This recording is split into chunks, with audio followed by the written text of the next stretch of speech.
Hola amigos, soy Renato Salinas, poeta y amante de los libros.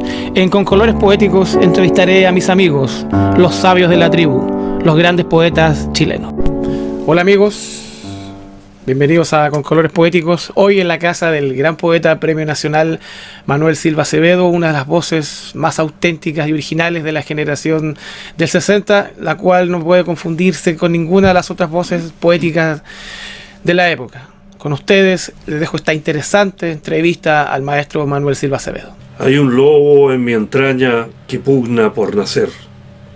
Mi corazón de oveja, lerda criatura, se desangra por él. ¿Por qué si soy oveja deploro mi ovina mansedumbre?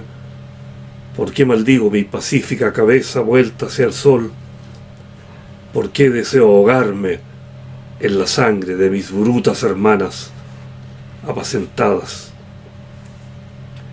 Si me dieran optar, sería lobo, pero ¿qué puedo hacer si esta pobre pelleja no relumbra como la noche negra y estos magros colmillos no muerden ni desgarran?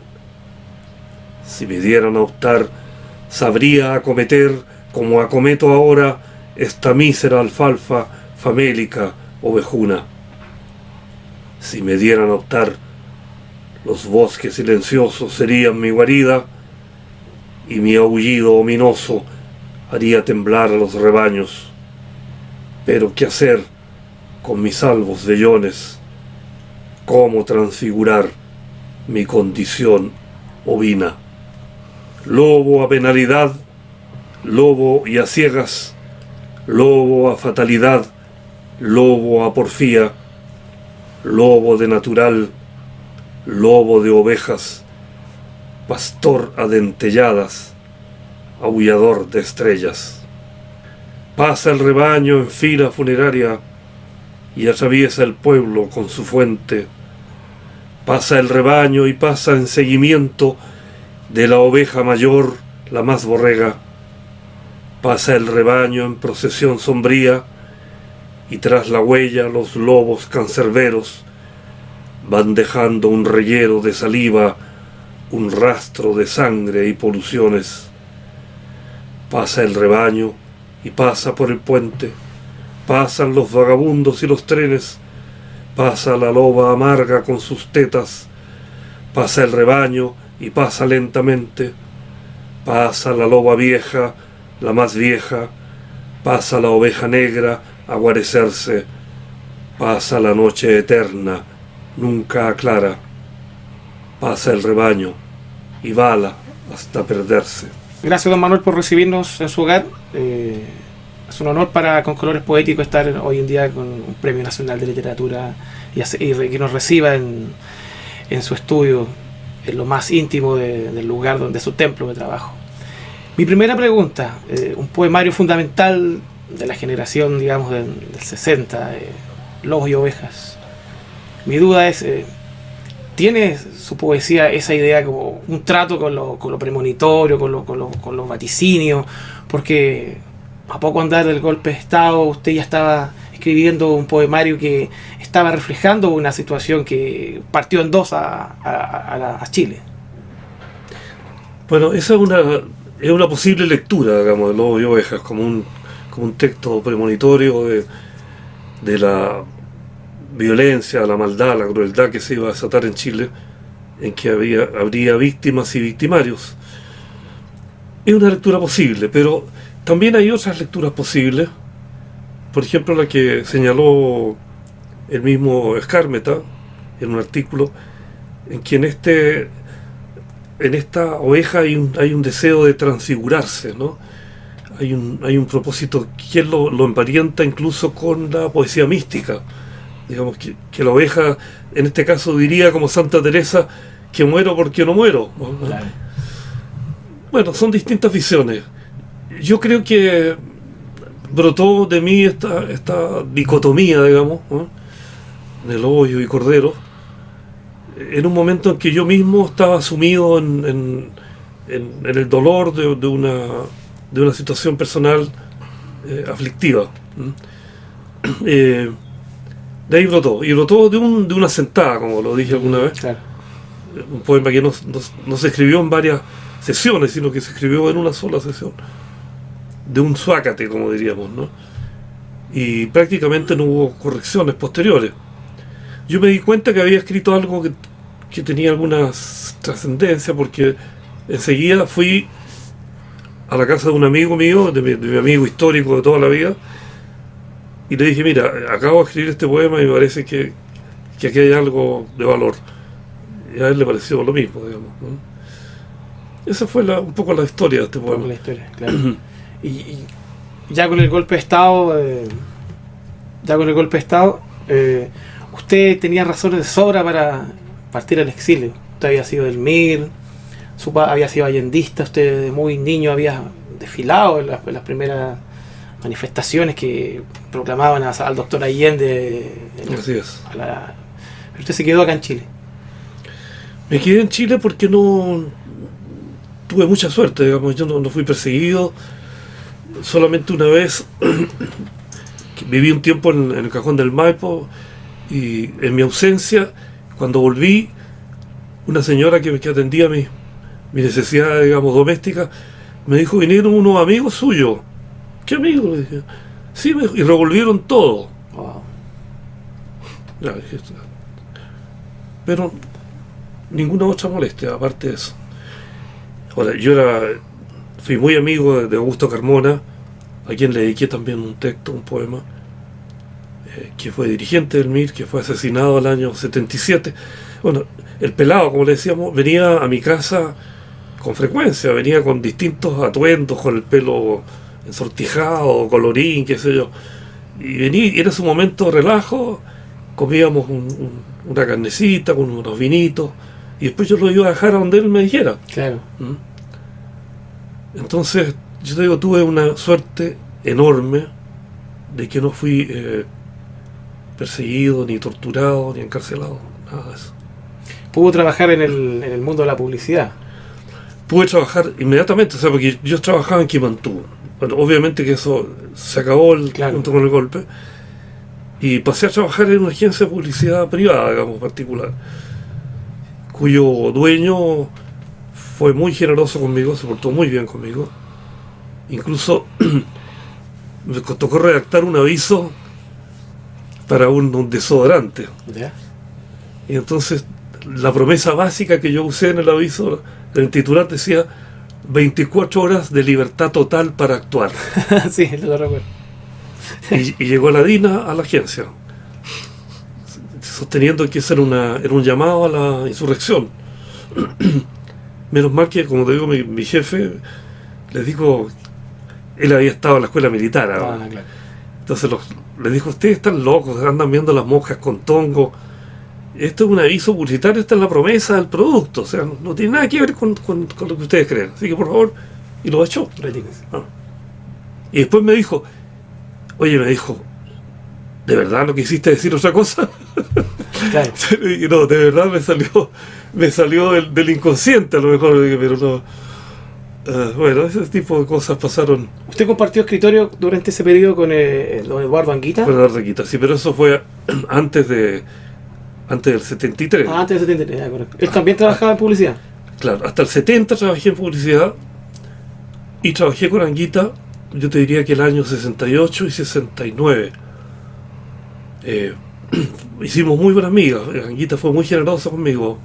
Me recitaba Venus en el Pudridero dando vueltas alrededor del escritorio.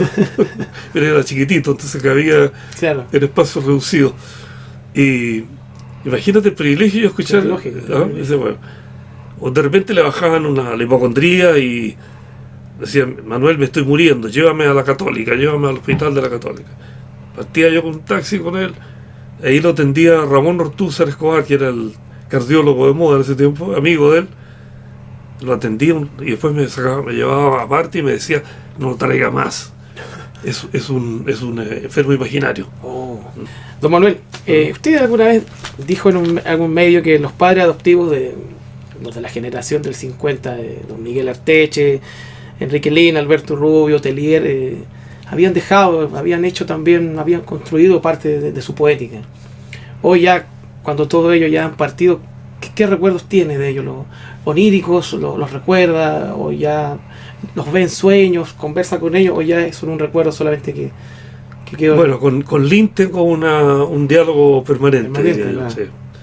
Siempre está presente en lo que escribo, incluso he escrito algunas.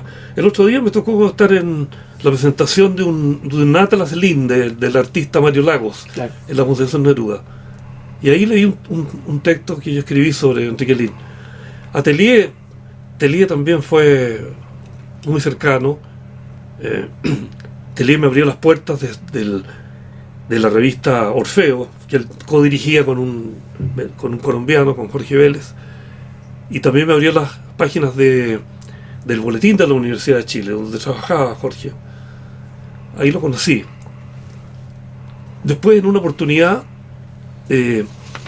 llegó un día domingo a mi casa, venía más o menos escorado, digamos, ¿no? Claro. De la Plaza de Gaña, y sacó unos pasajes de avión del bolsillo, y le digo, ¿y esos pasajes? No, me dijo, me invitaron a España, pero no voy a ir. ¿Cómo que no vas a ir? Le digo, tú vas a ir. Claro. Lo llevé a su casa, lo pasé a buscar a las 5 de la mañana a San Pascual, lo llevé al aeropuerto y partió para España. De ahí me mandó una postal muy simpática en que está peleando con el barman, con el mozo, que el mozo ataca a Caselli. Caselli jugaba en Sevilla en ese tiempo. Claro. Y Tellier lo defendía a Caselli. Bueno, cosas así te digo ahí. La primera vez que me dedicó un libro Jorge Tellier fue en el Bosco. El Bosco, claro.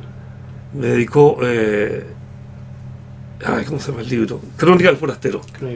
Y me puso una dedicatoria como si estuviéramos en el puente sobre el río Maule. ¿Ah? No, el puente del Mayeco. En el puente del Mayeco. Bueno, tenía esa cosa. Jorge tenía un gran sentido del humor también, ¿no? De repente se le aparecen esos fantasmas de Tellier. Piensa de repente qué me diría Jorge de esto hoy en día. Sí, ¿qué pensaría sí, de, no sí. sé, Hay un diálogo secreto con estos poetas, también con bueno, el único sobreviviente de aquel tiempo es Uribe, ¿eh? Armando Uribe. Armando Uribe, claro, que ya tiene como desde el 63 tiene como 86 años, claro, era más joven, digamos, pues sobrevivió tan. Pedro Lacha también estuvo hace poco con Pedro en su casa en Santiago y está impecable, ¿eh? Sí, está muy lúcido. Impecable, o sea, está pero totalmente. Muy bien. A pesar de una segunda viudez que tiene que haber golpeado muy duro, ¿no? Y don Miguel Arteche, que... Lo conocí poco Arteche yo, lo conocí poco, en realidad no lo traté mucho. Sí, cuando yo tuve el premio Anguita, de la editorial universitaria, por ahí tengo una foto con Arteche, que es prácticamente el único contacto que yo tuve con él. Paradójicamente usted ganó el premio Eduardo Anguita. Así es, cosa que me llenó de satisfacción, porque pensé que era Anguita el que me lo daba, claro, desde el más allá. Desde el más allá. Y qué final tan trágico tuvo el poeta. Así es. Mira, Anguita era bien neurótico y estaba se había encuevado, digamos, ¿eh? Primero en un departamento en la calle Mosquieto, donde en ese tiempo que yo lo conocí, y después creo que estaba en la calle Paquíver, creo que ahí murió también en un departamento, y no recibía a nadie, me han dicho. A veces recibía a la Angélica Lin, a la hermana de Enrique Lin.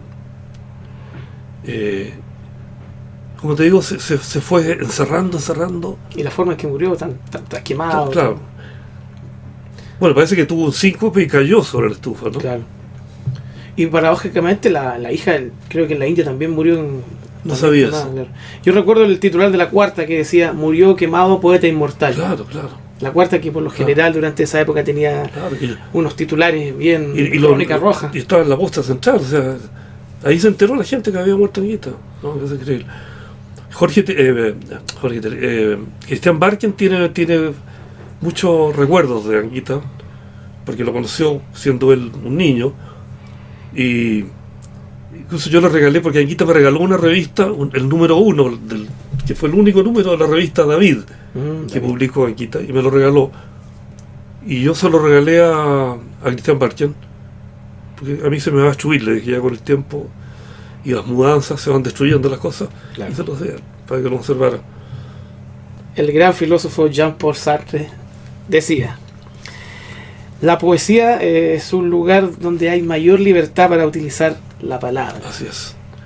Nuestro instrumento como escritores, como poetas, nuestro material de trabajo es la palabra, y material sensible que se refina para poder escribir un poema. Usted dijo que un poeta bien terminado, bien logrado, es como una sinfonía, es como un gran cuadro, es una pequeña obra de arte. Claro, sigue sosteniendo que la poesía sigue siendo la más frágil de la emoción humana y que podemos llegar a crear. Sí. Que el escritor es un artista también. ¿El poeta es un artista? Sin duda. O sea, un verdadero poeta es un artista y practica el arte de la palabra. La palabra en este caso no es simplemente el lenguaje comunicativo, sino que es un material, ¿no? Claro. Es un material que sugiere muchas cosas, ¿no? No está adscrita a la lógica solamente, ¿verdad? Que es lo que sugiere Jean-Paul Sartre, claro. Que en el fondo dice las palabras, en la prosa, las palabras están sometidas al régimen, claro. De la gramática, del lenguaje, y en la poesía las palabras gozan de libertad y pueden decir cosas inauditas incluso, ¿no? Entonces en ese sentido yo creo que la poesía no va a desaparecer nunca, digamos. No se puede vivir sin poesía. No se puede vivir de la poesía. No, claro, está claro, más que claro. Pero tampoco se puede vivir sin poesía. Sin poesía. Y yo creo que la poesía se defiende sola, digamos, aunque tenga que arrinconarse, aunque tenga que vivir muy, muy apartada, digamos, de los medios hoy día que dominan. Sin embargo, impera a pesar de todo eso. ¿Usted no cree que en el futuro, digamos 20, 30, 40 años más, el formato libro que conocemos, que es muy poco leído hoy en día, los poetas vamos a volver a hacer como el juglar? Vaya a saber uno, capaz. ¿Internet puede ser la gran plaza pública donde los poetas ahora están declamando? Yo he pensado más alguna vez, en momentos de trastorno mío, he pensado que por qué no iríamos a leer los poetas en el metro, ¿no? En los túneles del metro. Claro. Ponernos allí igual que los músicos callejeros, ponernos a leer nuestra poesía. Mi señora me dice, estás loco. Que no sería comprendido tampoco. No sería comprendido, claro. No sería comprendido. Pero yo creo, oye, que considerando lo que está pasando en el mundo hoy con el cambio climático, con lo que pasa en Groenlandia, en la Unión Soviética, en Rusia, donde los incendios, así, no sabemos realmente qué mundo nos espera y en qué condiciones vamos a lograr sobrevivir, si es que sobrevive la especie humana, porque yo creo que la especie humana es un accidente en el planeta. O sea, perfectamente podemos ser sustituidos por las cucarachas, claro. o por las bacterias, ¿eh? Claro, algo menos nocivo que nosotros. Gonzalo Millán. Qué bueno que me lo digas. Gonzalo, gran poeta, sin duda. Víctima de sí mismo en algunos momentos de su biografía personal que lo hacía sufrir, ¿no? El suicidio de su madre, ¿no? Eso lo persiguió toda su vida. Pero gran poeta, muy, muy dotado con la palabra, muy liberal en su postura. Mira, me trae el recuerdo de la primera vez que vino a Chile, después de Holanda y Canadá. Me fue a ver, yo vivía en ese momento en el Cajón del Maipo, y me traía el libro Vida, me lo traía para regalármelo. Bueno, tomamos unos vinitos, qué sé yo, cruzamos el río, caminamos por los bosques por ahí, y fue un momento muy hermoso que yo lo recuerdo como un tesoro, ¿no? Ahora, era peludo de repente Gonzalo, o sea, era áspero, claro. difícil de acceder a veces, y otras veces era extraordinariamente cálido, porque tenía este dolor que lo acompañó toda su vida. Muy creativo, gran poeta. Una pérdida irreparable para Chile. Chile es un poco cada vez más pobre, perdiendo este tipo de piezas irrecuperables. Así es. ¿Algún libro que usted lo haya marcado desde su juventud, su infancia, que todavía lo recuerde con cariño y que siempre vuelve a él o esté siempre en su recuerdo como un gran libro que llegó a sus manos por accidente?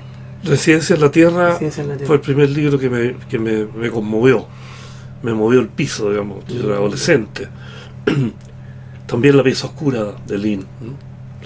Curioso que de algún modo escribí algo sobre que Lin, y esto lo sostiene también el biógrafo de Neruda, ¿no?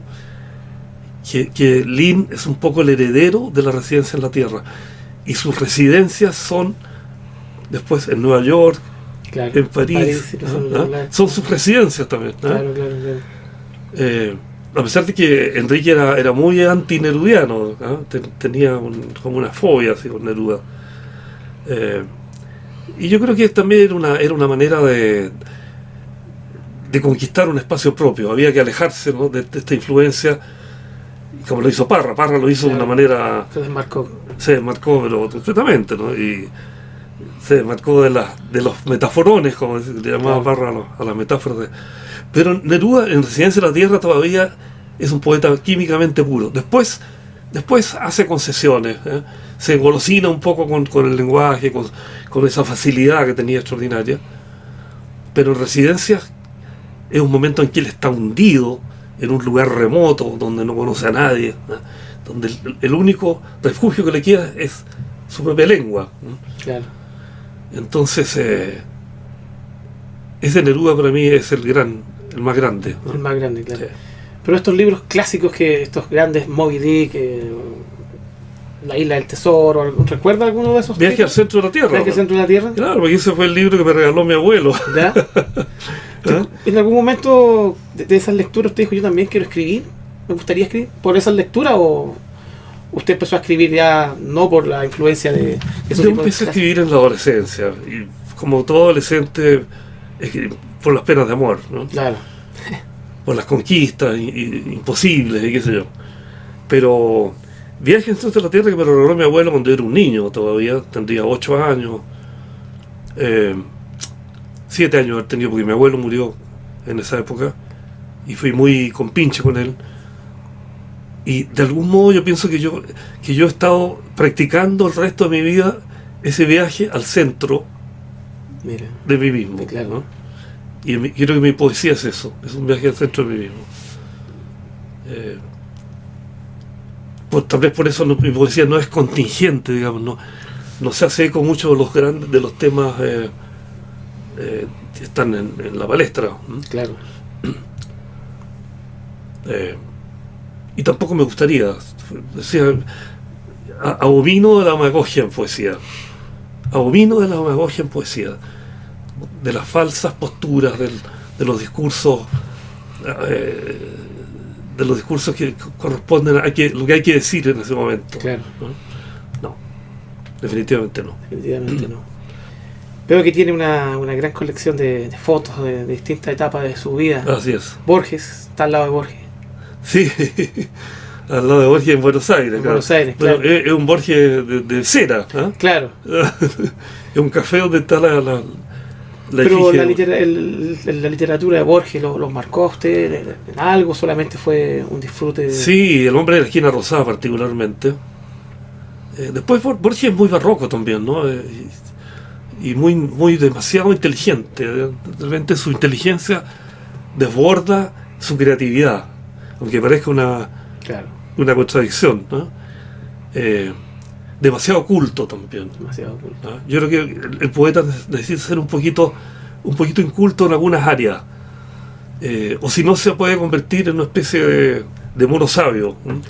Claro, de biblioteca ambulante como él como él declamaba o inventaba Claro, nombres claro. de filósofos y Claro. de sabios. No, y- si él sabía de todo. Bueno, tuvo mucho tiempo para dedicarse a cultivarse, pero gran tipo de todas maneras, salvo sus... Y eso era porque era ciego, creo yo. En el fondo era un tío, como dicen los españoles, era un tío que no se entera. Esto de venir a entregarle a Pinochet un sable de sus antepasados que había luchado en las guerras pachas, es porque no se ubicaba, no tenía idea de lo que sea. Y eso le costó el premio Nobel, dicen, ¿no? Claro, y de algunas declaraciones de un humor muy extraño, un humor negro, Sí. sobre las madres de Mayo lo llamaban el anciano maligno, por algunas declaraciones Claro. que hacía, entonces... Era un poco como, bueno, guardando las distancias, un poco como la Fourcade, ¿no? Que siempre decía lo incorrecto, lo más antipático. Bueno, a mí me tocó ver a la Fourcade haciendo el Lazarillo con Borges en Chile, bien. en una visita que hizo Borges a Chile. Y lo acompañó a la Biblioteca Nacional para dar una charla. Entonces Borges dio su charla, una charla muy enciclopédica, pero al final dice algo extraordinario. Dice: voy a contar algo que ocurrió en el barrio donde yo vivía. En ese barrio hubo un homicidio, y ese homicidio fue a cuchillo. Y para la policía fue muy fácil dar con el malhechor, porque todos los malhechores que vivían en ese barrio ya habían evolucionado y usaban revólver, menos uno que usaba cuchillo.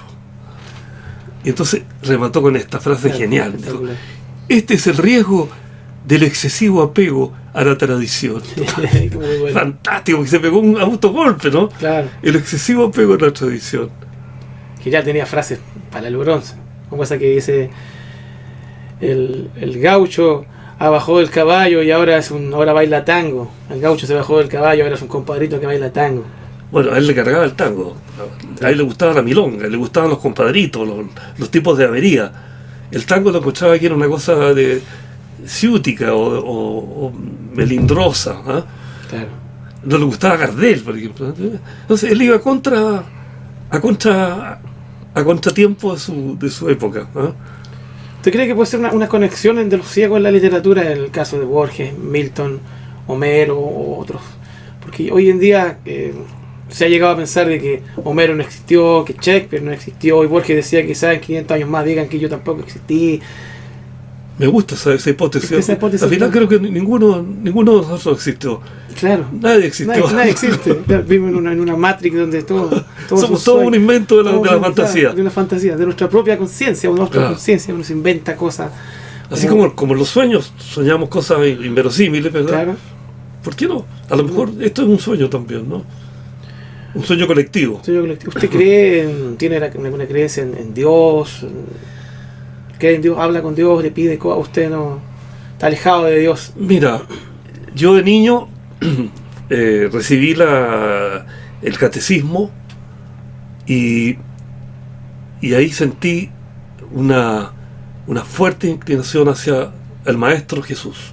El Maestro Jesús, hijo del carpintero, o sea, hombre popular, con sus discípulos pescadores, todos populares. Yo creo que Marx se habría solazado todo Claro. en esta última cena. Claro, sí. Entonces, si uno ve la iglesia de hoy, que es una verdadera basura, y entraron al Imperio Romano con Constantino, creo que en el siglo V, y ahí se jodió la iglesia. O sea, ahí se pusieron todos estos sombreros y estas ropones y se enriquecieron, Metieron el príncipe. y se degeneraron nada más. Por lo tanto, si quieren rescatar algo, vuelvan al Maestro Jesús, Claro. vuelvan al hijo del carpintero, y ahí los quiero ver. Un hombre sencillo. El padre Hurtado tenía una frase que decía: me hubiera gustado conocer a Carlos Marx, yo hubiera sido su amigo. Claro. Que le costó también varios tirones de oreja. Sí, en claro, aquella- en la incluso compañía. lo sacaron de Chile por un tiempo, ¿no? Claro. A él y a Vives, otro cura. Claro, lo desterraron por un tiempo. ¿Usted no ha escrito algo en relación a su pasado en el movimiento de izquierda revolucionaria no escribió nada en relación a Carlos Marx, en relación a esos hombres, a Engels, ¿no? No, nada. Nunca le llamó la atención escribir. Mi amistad fue con Augusto Carmona, que éramos compañeros del Instituto Nacional, y bueno, yo entré en MIR antes del golpe, obviamente, debe haber sido el año 70, 60, yo creo que, o 69, porque 70, me acuerdo de la elección de Allende, yo andaba con compañeros del MIR, andábamos recorriendo la ciudad viendo. Mi primer contacto con el MIR fue Juan Bautista von Schoen, que lo encontré un tipo impecable realmente, ¿eh?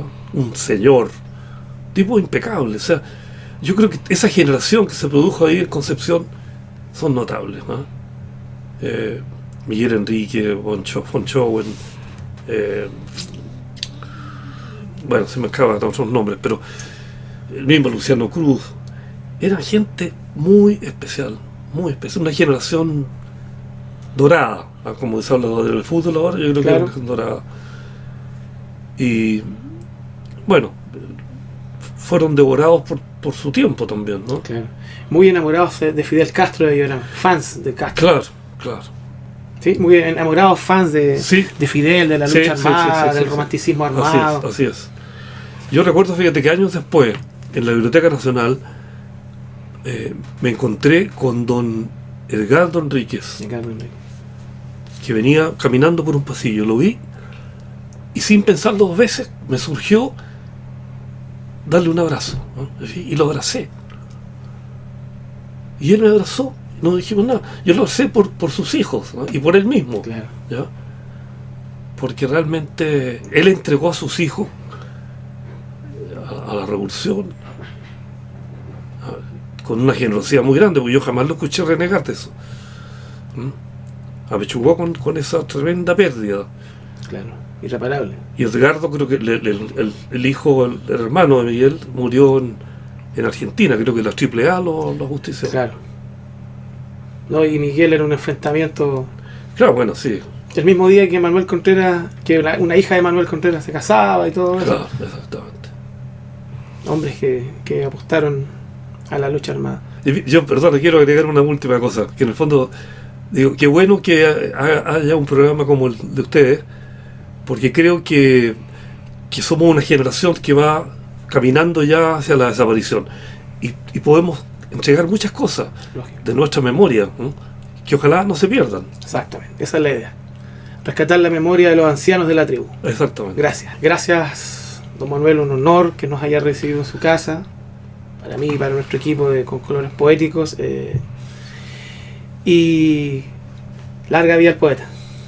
Gracias por recibirnos. Muchas gracias. Muchas gracias, Manuel Silva Acevedo, por esta impresionante entrevista en la que nos abriste la puerta de tu casa y pudimos entrar y conocer a un poeta que es un Premio Nacional de Poesía. Muy agradecidos estamos por ello. Bueno, gracias también, Renato, por esto, y muy agradecido sobre todo a mis Patreons, que son Cristiano Orozco, Mercedes de Lourdes, Alex Tuparich, y el ser superior, que es Leo. Nosotros, por supuesto, nos estamos viendo siempre en la casa, que es aquí con Colores Propios, el punto de vista filosófico, y pronto tendremos otro video con alguna nueva entrevista de Renato Salinas, y irán subiendo en cualquier momento, en realidad, los videos poemas con algunos poemas de los más importantes poetas del mundo, y algunos poemas de Renato mío que vamos a tirar entre medio. Bueno, espero que esto les haya gustado y nos estamos viendo a la próxima. Chao.